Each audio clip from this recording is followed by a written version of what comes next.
Hello, I am Jane Callahan, a member of the League of Women Voters Rochester. I would like to welcome all of you tonight, the candidates, the audience, and those viewing at a later time, to this forum sponsored by the League of Women Voters Rochester. We'd also like to thank our generous partners of tonight's forum, the Rochester Post-Bulletin, the Rochester Area Chamber of Commerce, and the Rochester Public Library for their help. Due to the current pandemic, we are limiting attendees to the candidates and necessary volunteers. Guidelines for social distancing and the wearing of masks are also being followed.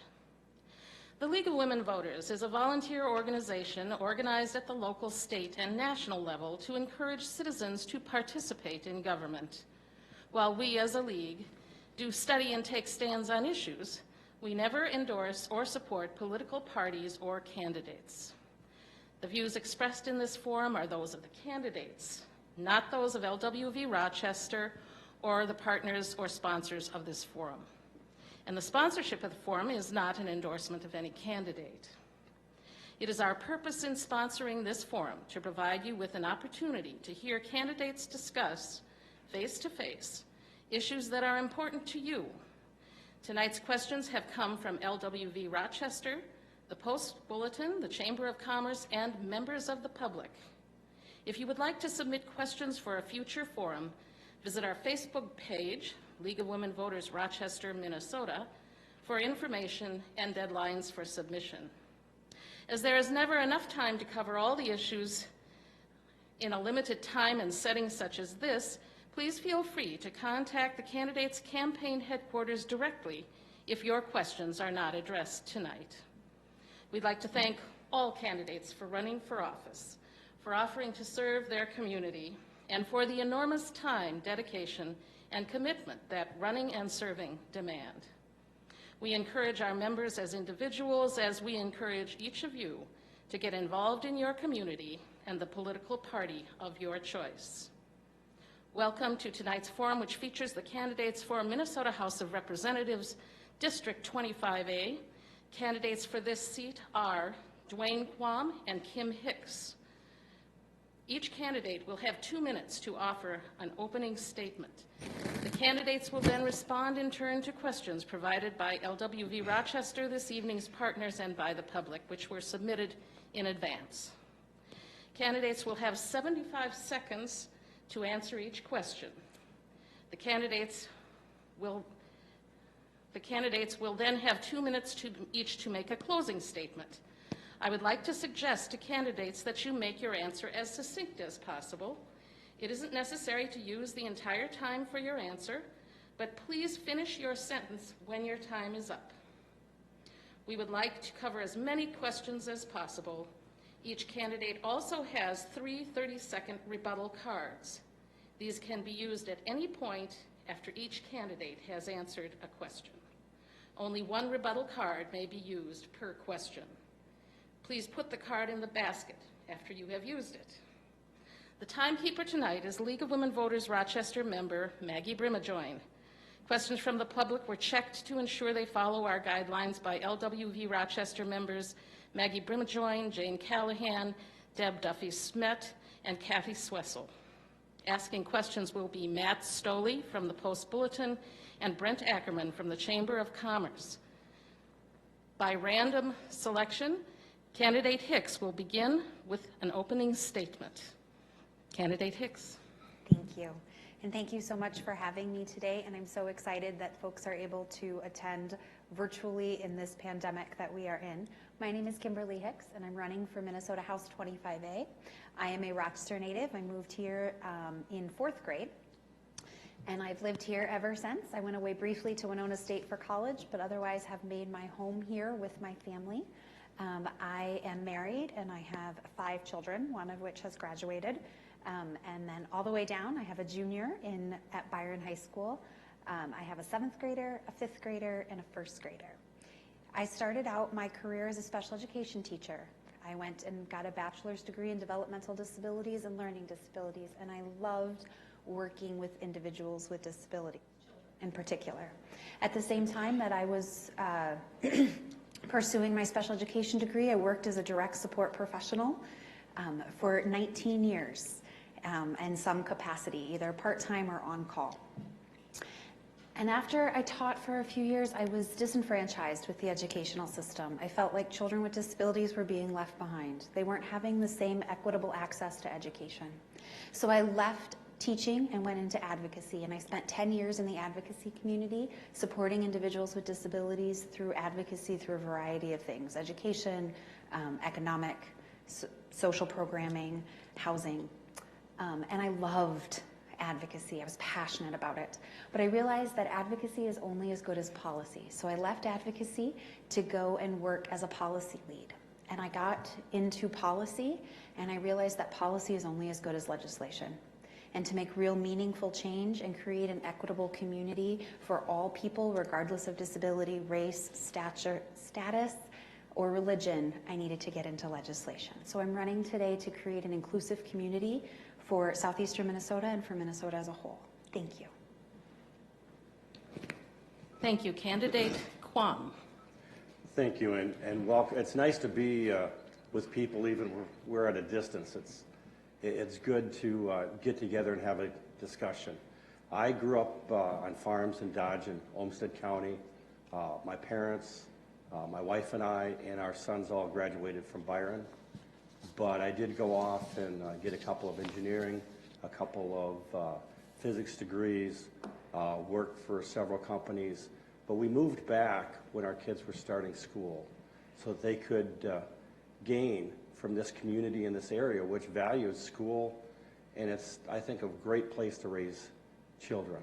I became involved with the Byron School District, served on the school board, served on the ZED governing board, and ZED is a partnership of small schools to provide for students that have disabilities, students is gifted, talented, and then for students that need a little additional assistance. Became familiar with the shortcomings and decided that one way to try and make a difference was to enter the St. Paul and the legislature. And I look forward to the questions from the public.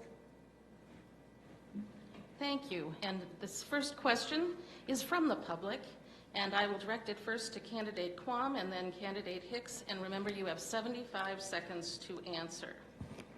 How would you establish priorities for selecting and funding infrastructure projects? Well, I would start out with safety.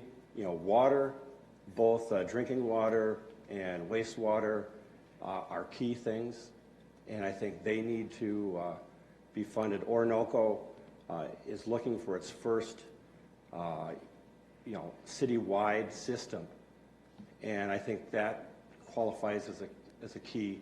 Next are roads and bridges and infrastructure that is required for people to do what their lives entail, commerce, etc. Later on, you look at, you got buildings that need repair and etc. And lower down are the I wants. Thank you. Candidate Hicks, same question, and if you ever want me to repeat the question, just ask. Thank you. I think we start by looking at the things that directly affect people: water and transportation. Without a solid transportation plan, we cannot recover from this COVID emergency. People need to be able to get to work. People need to be able to get to activities so that we can fully recover and revitalize our economy. Thank you.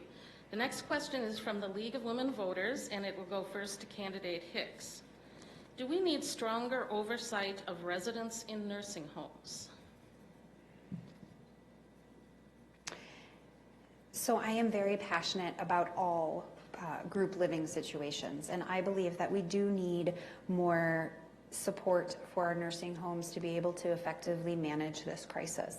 The Department of Health has done a wonderful job doing their best trying to mitigate, but with so many different nursing homes with different funding streams and different needs of the patients, we were not set up to provide the support necessary. I think we have turned that corner, but during this emergency when we first began, I think we realized where there were holes. The Office of the Ombudsman for Long-Term Care does a really good job overseeing nursing home when there are complaints, but I'm not sure that we do a great job communicating with families about that resource. I'm not sure families are aware that they can contact the Odmundson for long-term care about their questions or concerns, or if they have a concern about a facility. I think we need to do a better job communicating that to our families and to the individuals residing in the nursing homes. Thank you. Candidate Quam, same question. Well, frankly, oversight is important, but we need to remember communities, the difference between individuals and homes. Some settings have, I guess, other specific needs and supports. So I think we need to structure around the options and getting down into what are the different areas. I think there was a bit of an issue with the health, part of the healthcare early on with the COVID. But I think if we have all the different areas of government work as a team and cooperate, we can provide the various supports with oversight. Ombudsman, there have been some issues that have been brought up, and I think transparency needs to be stronger.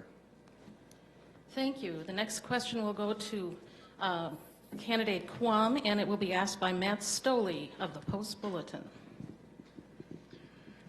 Minnesota continues to see a persistent achievement gap between white and minority students in terms of performance and graduation.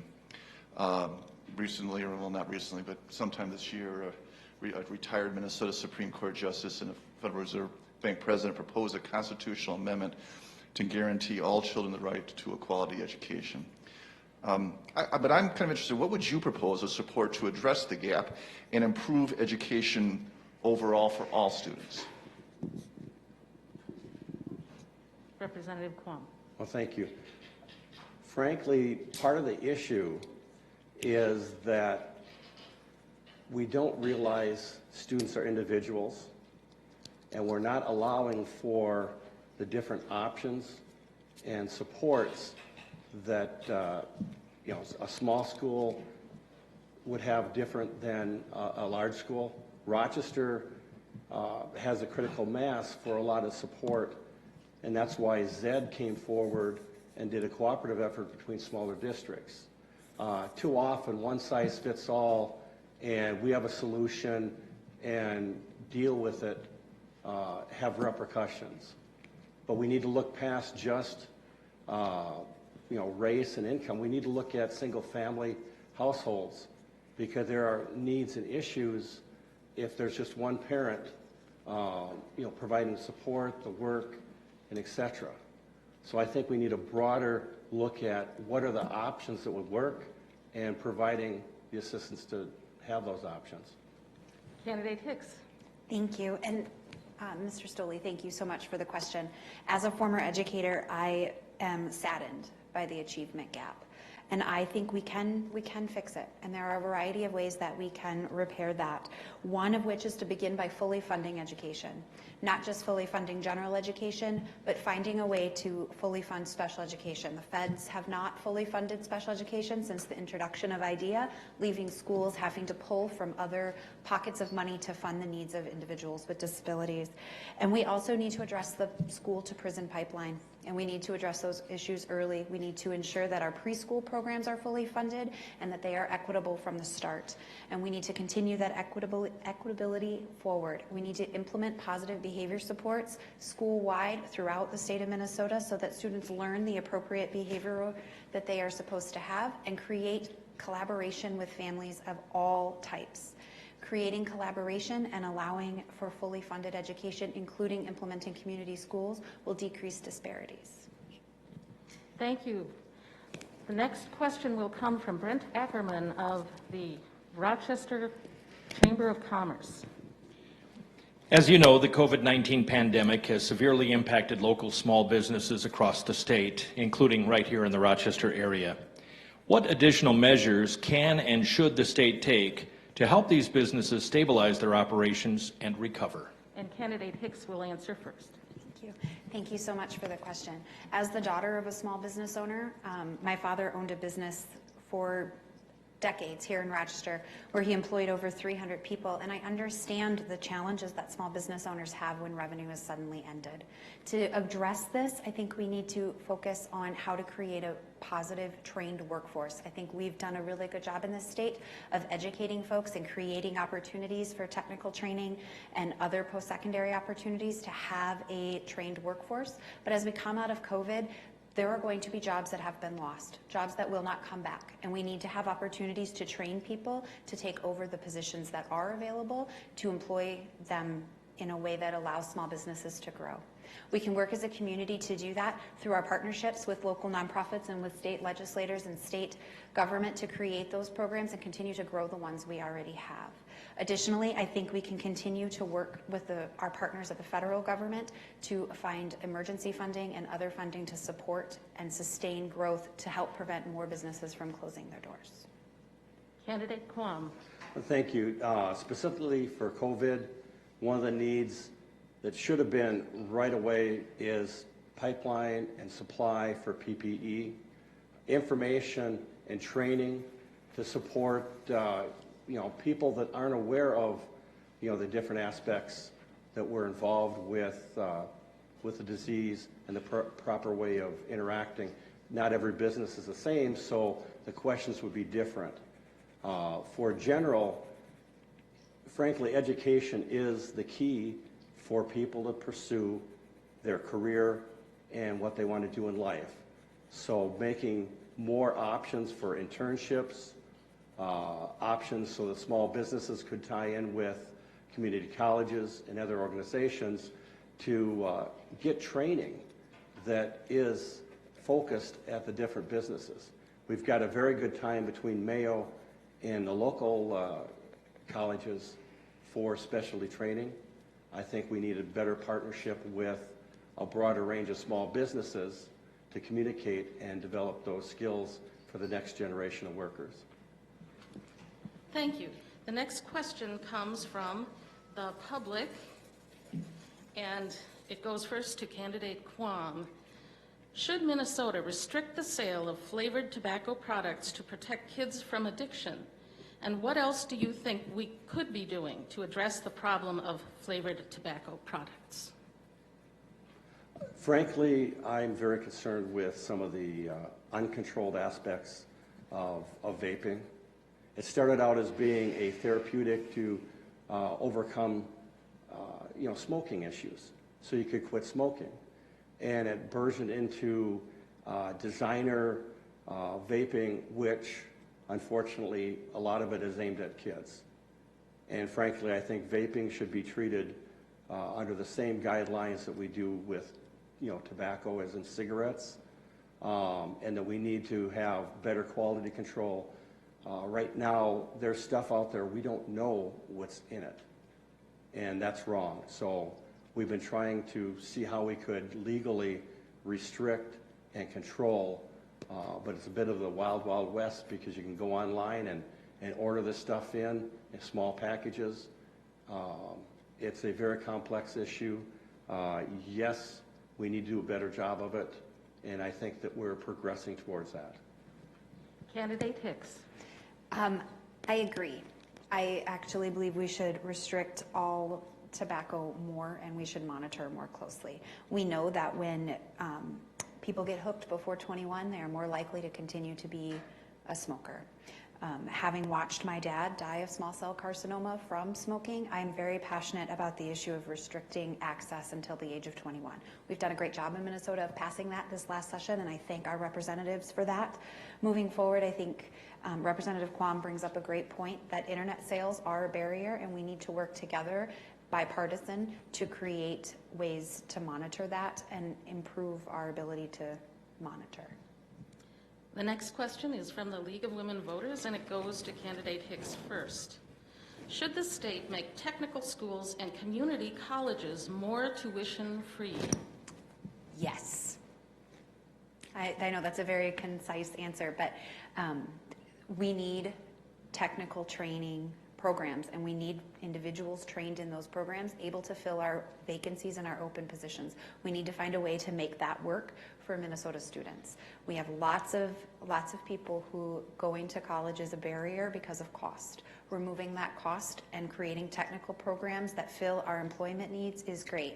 In Rochester, we've started doing that with RCTC and Mayo. For example, we have scholarships for radiography, and we have scholarships for hemodialysis, and we have scholarships for the things that meet our employment needs here in Rochester as a partnership through Rochester Public Schools, RCTC, and Mayo Clinic. I think expanding those programs statewide and finding a way to fund that would give us an opportunity to fill many of those needed careers, and also give our youth an opportunity to transition into a livable wage. Thank you. Candidate Quam. Well, thank you. A lot of people remember you used to have shop and industrial ed and et cetera in the high schools. That has gone away. There have been some partnerships and pilot programs of where it's similar to PSEO, of where you are attending high school, but you're taking some of those tech classes.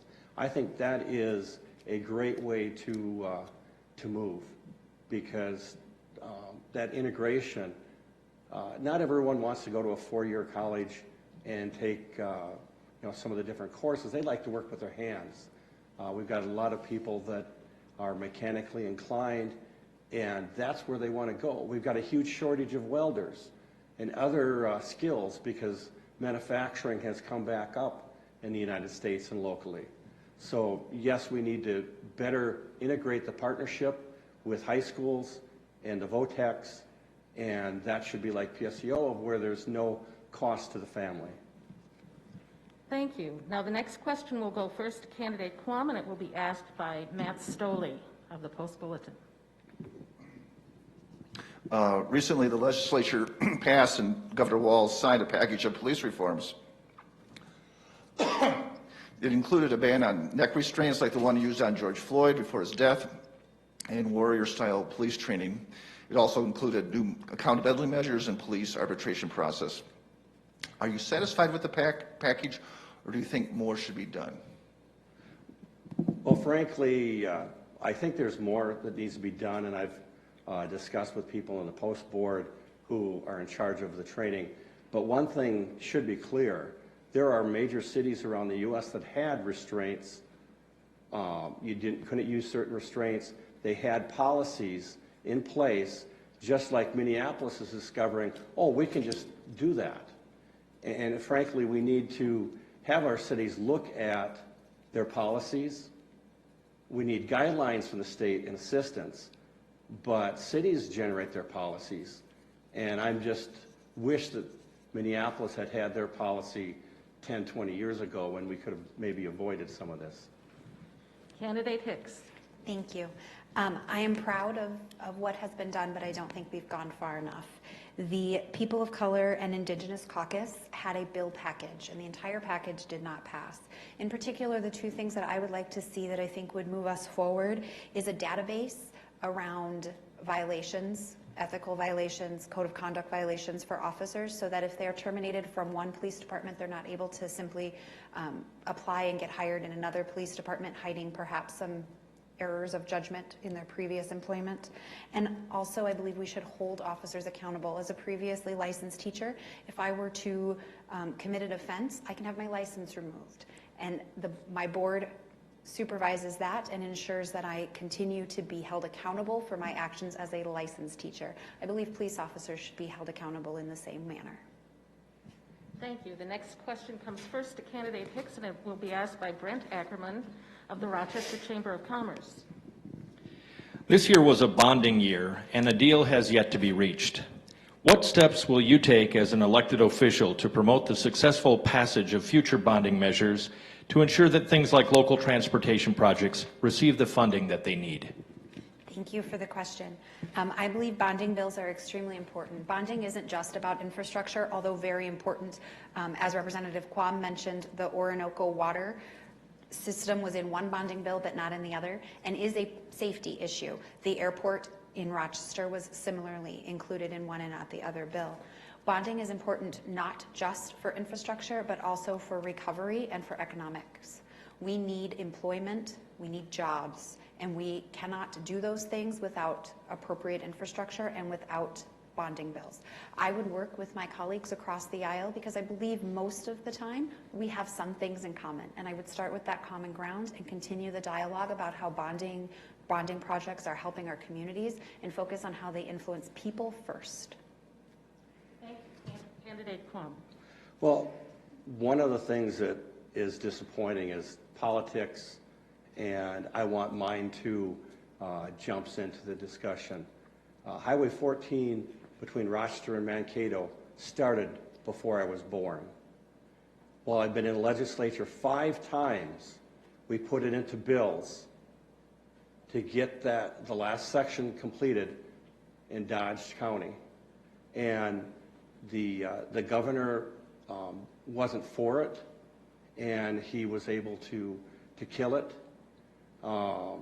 And frankly, we tried to work together, and we had all 4 caucuses come to an agreement, and they had this amount here, you get to pick so many projects, etc. We had that agreement, and then the governor stepped in, and that evaporated. If you're going to do something for the good of the state, you need to have all the parties actually coming together and working together. And I know they're negotiating now. I hope we have something soon, but it's disappointing when one entity can kill a whole bonding bill. Thank you. The next question goes first to candidate Quam, and this is from the public. Would you support shipping fresh water from Minnesota to other parts of the country? Now, you know, there's this kind of shipping of water, but if you're talking pipelines, we did fund, southwestern Minnesota has an issue with drinking water. And we generated the funding for a project that brought water from the Dakotas into that area. It's a big pipe, and you know, that took quite a long time to do. I have not heard a specific discussion about a pipeline of Minnesota fresh water. I've got nothing wrong with bottling water, but if it's a mass amount, we've got portions of our state that are low, they don't have an excess of water. So I would look first to making sure that we provide for our state before we'd consider something like that. Thank you. Candidate Hicks. So I'm going to be really honest and say I don't know anything about this issue. And the reason I'm going to be really honest and say that is because as a new legislator, that is just accurate. I won't know everything about everything. What I do promise the voters is that I would like to listen. I would like to learn. I would like to hear why this issue is important to you, or any other issue for that matter, and have a dialogue about that and do some research and learn. I'm not a legislator who will tell you I know everything, because I don't. And I also am always willing to do the work. I'm willing to do the research, and I'm willing to learn. I apologize for not being able to answer this question. I just simply do not have a background in this issue. Thank you. The next question is for candidate Hicks first. From the League of Women Voters, what changes, if any, should the state make in order to increase the supply of home daycare and daycare centers? Thank you for that question. As a mom who has struggled to find daycare, we need more daycare providers. We need quality childcare providers, but we need to listen to them. We need to hear from them about what the barriers are in our current system, in our current licensing that is forcing them to exit the business.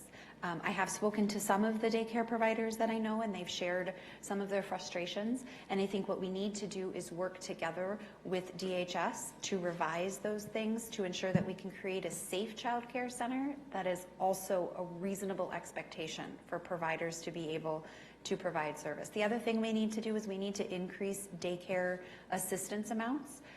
Daycare assistance amounts for home daycares are dramatically lower than that of centers, and we need to work with, again, with DHS to equalize some of those things so that families do have real choice, and so that home daycares are not put out of business because of centers.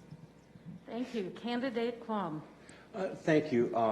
For many years, I've gone to the meetings for the local daycare provider organization, And over the years, I think it's 4 or 5 bills that I've passed. One was a fix-it ticket. It used to be where they came in and they found anything, you'd be cited, it'd be up on your wall for years. And we came up with a fix-it ticket, which if it wasn't a health or critical issue, it was noted, you got a fix-it ticket, and you spent the time to take care of it, and if it was taken care of quickly, then you moved on. The other thing, most of it is getting a partnership between the state, the counties, and the daycare providers, so you're working together. It felt too much like, the voice on high telling you. And not every community is the same. We had to get special variances, so in a small town where business is closed, they could take and put a daycare provider location in a closed business, and they could use the cafe down the street for the meals, but because the regulation said you had to have your prep right in the same facility. So by having flexibility, we're able to provide for more options in greater Minnesota. Thank you. The next question goes first to candidate Quam, and it will be asked by Matt Stoley. We were just a moment ago talking about flavored colored tobacco. So this is a tobacco type question. Where do you stand on legislation that would make marijuana legal for recreational purposes? Frankly, I think that there are some issues in the states that have done that. My mother also, she died of lung cancer from smoking. And years and years of use can have, adverse effects. I don't think we've got the knowledge quite yet. Plus, I actually had a bill that, the DFL chair wanted in, which basically said we need to look for science, so how we can look at impaired driving. There's really not great tests and science that we're aware of. But we need to look across the country and come up with an intelligent way of, enforcing that. And frankly, I don't think we're to the point of where recreational is quite a safe option. Thank you. Candidate Hicks. I am in favor of legalizing marijuana for recreational use. I think we need to do it safely, and we need to have a process, and we need to address the issues like driving under the influence, and we need to address the safeguards and accountability for both sellers and users to ensure that Minnesotans stay safe. I don't think we can flip a switch and pass it tomorrow. I think we need to look at it from a longitudinal lens, but I think we need to look at that lens with the end game being passing legalization of marijuana. I also believe that as part of that legalization of marijuana, we need to earmark the tax. We need to have a conversation on the front end of how we're going to tax it and what we're going to use that money for, and we need to make sure that we're using that money to support people. That money needs to be earmarked for people projects first. Additionally, as part of that, I want to talk about how our current medical marijuana program is not cost effective for people who need to use it. The cost to both get into the program and then to purchase the medical marijuana is very expensive, leading to people who do need it for medical conditions turning to street marijuana to meet their medical needs, and I feel like that's inappropriate as well. Thank you. The next question will be to candidate Hicks first, and it comes from Brent Ackerman. Minnesota has yet to conform to the federal tax code, which creates an undue burden on local citizens and businesses. What steps will you take to help streamline our state tax system and ensure that it conforms with the federal code, including Section 179? This is one of those questions that I'm not familiar with the details of. What I will say is that as a state of Minnesota employee, I know that my colleagues at the Department of Commerce and the Department are familiar with tax code, and I would love to sit down with both members of the business community like yourself and other chamber members and individuals within state government who understand how state tax and federal tax blend and braid. Very much like any state and federal collaboration, there's always a slight difference that needs to be ironed out, and I would love to learn more about that and identify how I could work in collaboration with my colleagues to create a system that is streamlined for all. Candidate Quam. Frankly, if you talk to almost any farmer, they'll let you know that because we did not conform to this section of the federal tax code, that they're, after the season is done, getting bills for tens of thousands of dollars of additional taxes to the state. Small businesses run into the same situation. Right now, it's tough on farmers and tough on small businesses, which means it's tough on our communities, our families, and everyone. And we've been trying for years now to get this included. And my understanding is it's part of the negotiations with the bonding bill. And I'm hopeful and optimistic, but I'm sorry to say until it's done, we don't know if it'll make it. Thank you. The next question comes from the public. And it goes first to candidate Quam. Do you support ranked choice voting, and why? Will you support the ranked choice voting local options bill, which will allow even-year election cities like Rochester to adopt ranked choice voting for municipal elections? Current state law allows for certain cities to be able to do ranked choice voting. Sorry about that.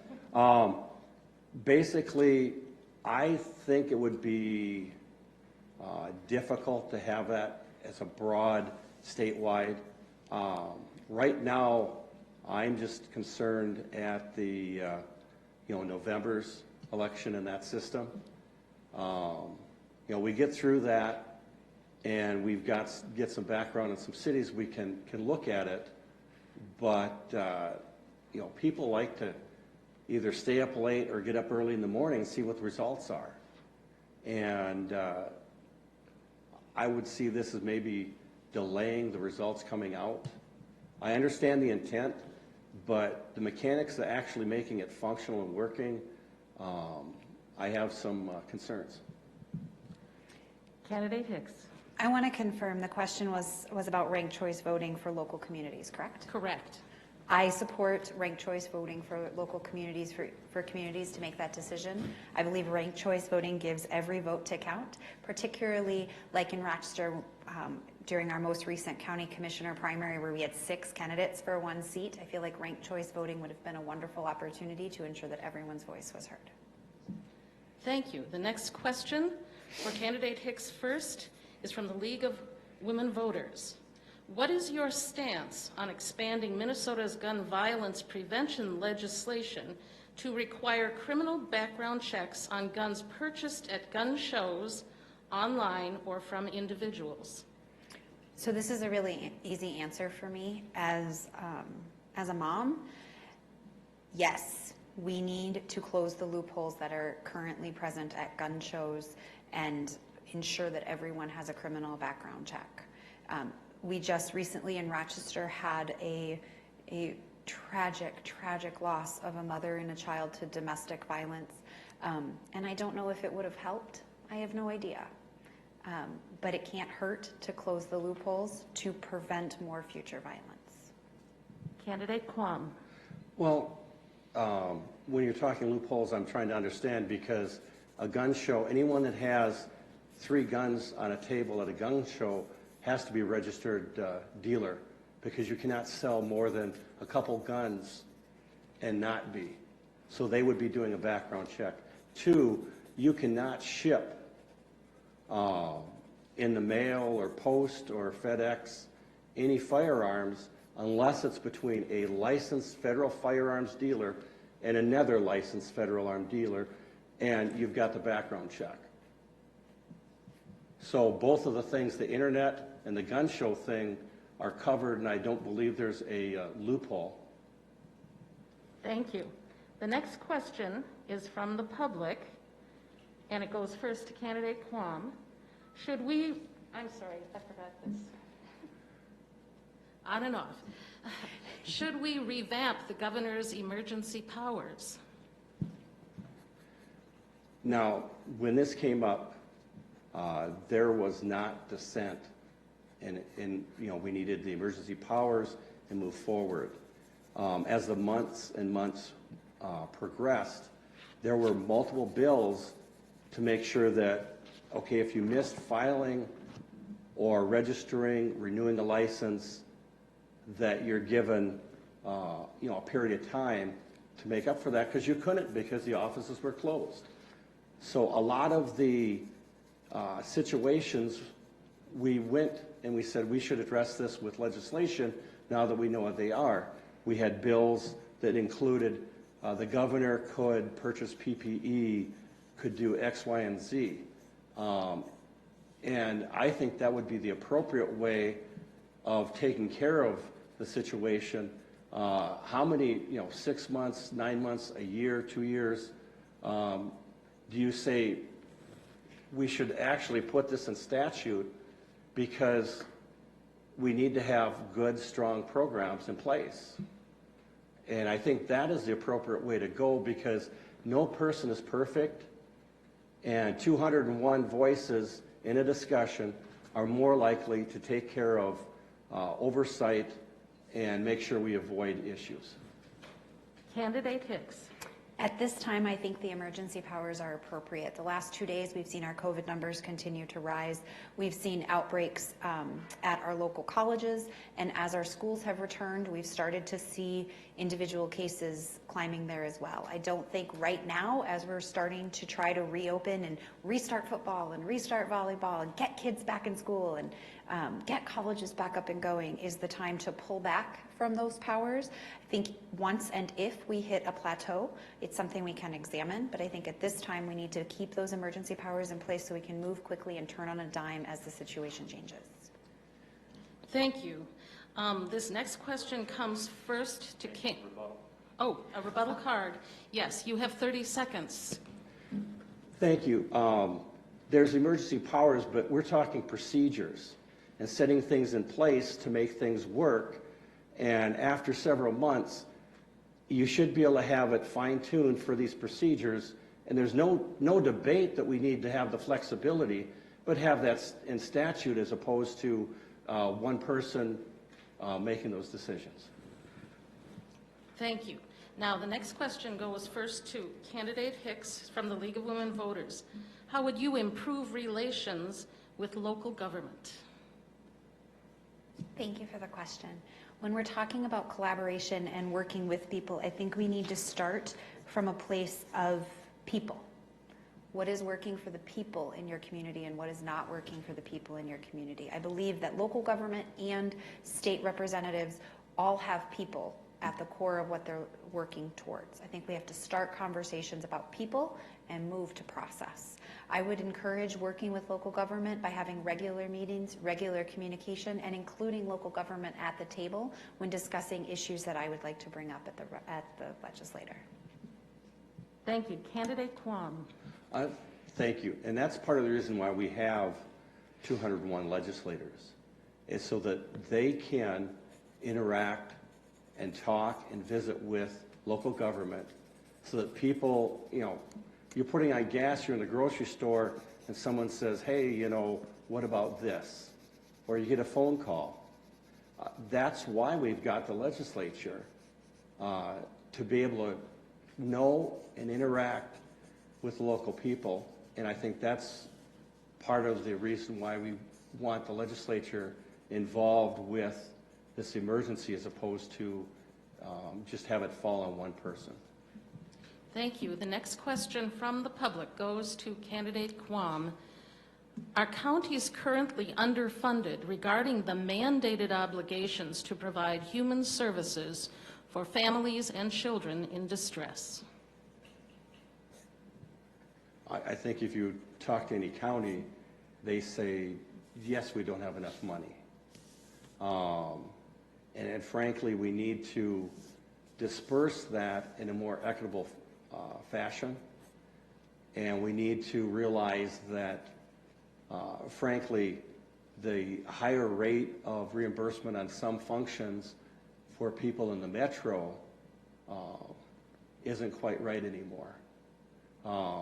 As we've evolved in transportation, everything goes on, distances are not that great, and the differences in the needs. So not everyone with special needs is in the metro. We have a strong need down here, and frankly, we need to more equitably distribute to this region of the state and other parts of greater Minnesota. Candidate Hicks. Thank you. So when we talk about underfunding the county mandates, many of the county mandates are partially, if not fully, Medicaid funded. There are some unfunded county mandates, things like Rule 185 case management, which is case management for individuals with related conditions such as autism. Those may or may not be funded by Medicaid, dependent on if the child is on Medicaid. Things like youth behavioral health or children's mental health services can be reimbursed through Minnesota Medicaid if the child has Medicaid. So although I do believe that counties are lacking in some of our unfunded mandates, we also need to work with our counties to ensure that all families are getting access to those services, and if they are eligible to get on to Minnesota Medicaid to support and reimburse some of that funding, we need to have that be a function that is occurring within the counties. That's part of the problem, is that we have inequity amongst our counties, particularly around our disability services, because we have not created an equitable system to ensure that all counties are following the policies and procedures laid out by the department in the way that they are intended to be laid out. When we talk about the rate management system, that is in statute and has been rolling out and should create more equitable, at least on the Medicaid side, billable services. Thank you, and we have a rebuttal, 30 seconds. I neglected to mention that one of the key things is the state has a little more flexibility with its dollars than the federal government. And when I was with Zed, it became evident that we needed the state to allow that flexibility so that from 1 year to the next, which bucket was the bigger one of your need, you could move and have flexibility of those state funds to try and address the changing needs because of the individuals.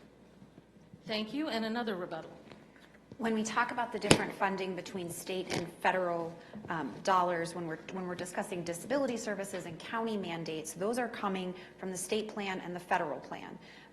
Minnesota Medicaid is a split between state plan and federal plan. We do have more flexibility on the state plan side of things, and we can address those components. But when we talk about the county portion, again, a really nice way to decrease county cost is to ensure that Minnesota Medicaid is equitably distributed, encouraged, and that we are ensuring health care for all. Thank you. We have come to the last question. I'm going to give it to the public, and it goes to candidate Hicks first, and then we will go to the closing statement, and candidate Quam, you will be first on closing statement. Here is the question. What do you think will be the most challenging aspect of being a member of the legislature? I think given the COVID-19 and the economic issues that we are facing because of it, we have a huge deficit in front of us. And if I am elected, I am not looking forward to those really hard decisions. But just like at our kitchen table as a family, when we have a budget issue, we have to look at both expenses and income and make smart choices that are centered around people first. And if we keep people and Minnesota families at the heart of those decisions, I think we'll be okay. But I do think it's going to be very, very challenging to, frankly, navigate all of those very competing demands. Everyone believes their concern is the most important, and that's not a bad thing. It's simply human nature. But collaborating, uniting, and finding a way to cross the aisle and work together will be a challenge. And it's a challenge that I'm up for, and it's a challenge that I'm looking forward to if I'm chosen, but I recognize it for what it is, an extreme challenge. Candidate Quam. The deficit is definitely the big thing because it will impact all the other aspects. But frankly, we need to look and make sure that we're covering the needs and not, put the wants off, and make sure we address, health and other concerns that, you end up, if you don't take care of some things, they balloon in later years. But with the deficit, we need to make sure that we allow for and promote the recovery of our economy. Why do we have a deficit? We've had lower revenue coming in as one of the main causes, and the sooner that we can help teamwork with the small businesses and businesses for finding ways that they can ramp back up, the sooner we will have better revenue and not have to cut as much. But yes, the needs of the people, the needs of it's like if you don't have drinking water,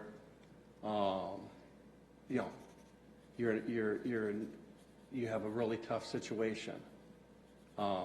If you've got a sculpture garden, that's nice, but maybe next year, let's give people good drinking water this year. Thank you, candidates, for your answers to all of these questions.